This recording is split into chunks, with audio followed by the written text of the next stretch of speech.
Hey everyone! So it's a beautiful evening here, and we had a good productive day in the shop today, and I thought we'd do something different, and we're going to walk across the field from the house and the shop, and I'm going to show you an old log cabin that's back there. So we're going to head across here and see what it looks like.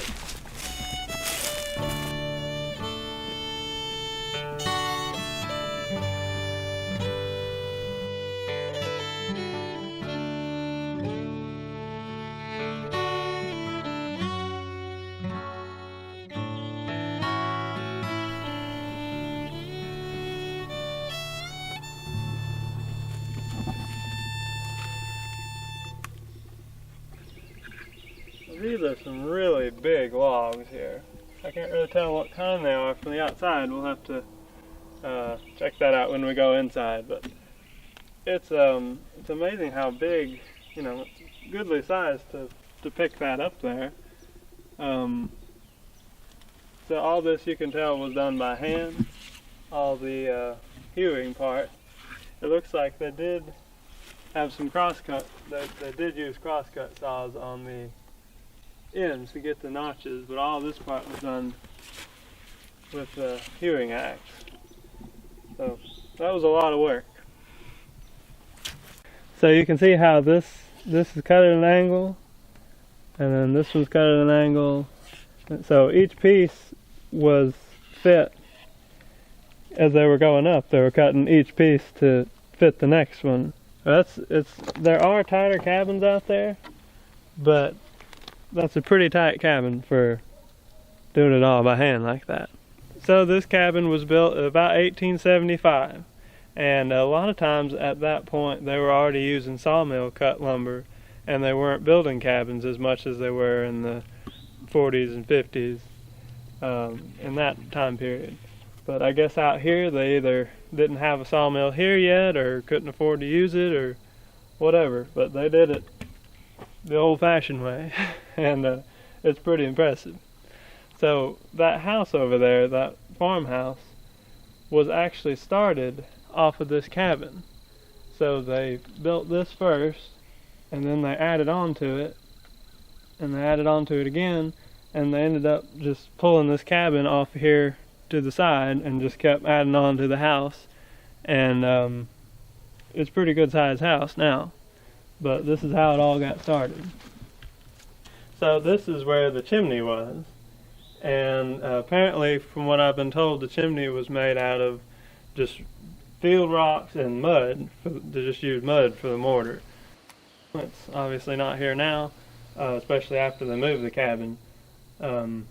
It's long gone, but you can tell it had a pretty good sized fire hearth there.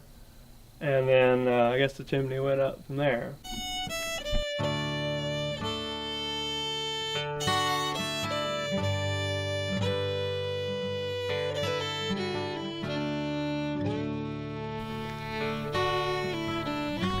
So you can see for the chinking, they cut little blocks of wood. Here, let me pull one out here.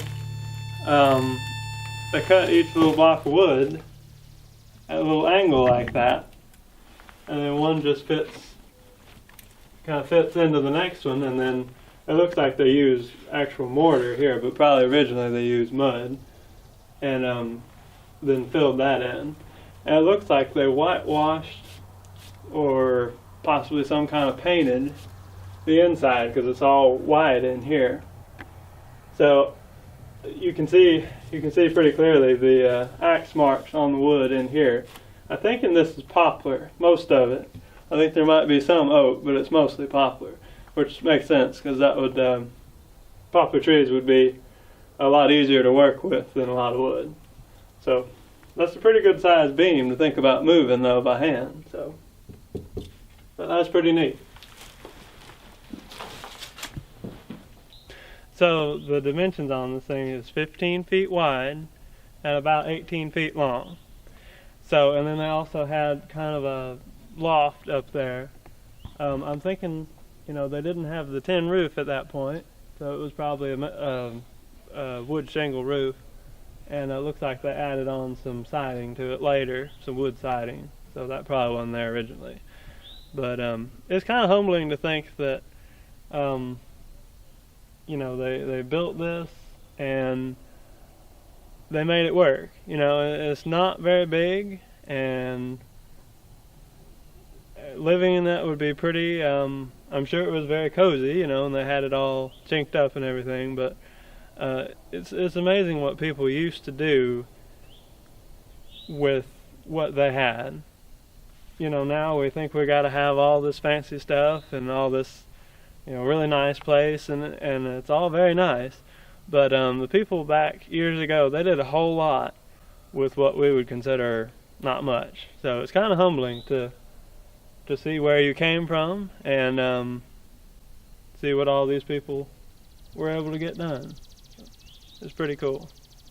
The big thing these days is the cabin movers. They have TV shows and all this stuff where they come in and they'll take an old cabin like this and they'll haul it off somewhere and set it back up.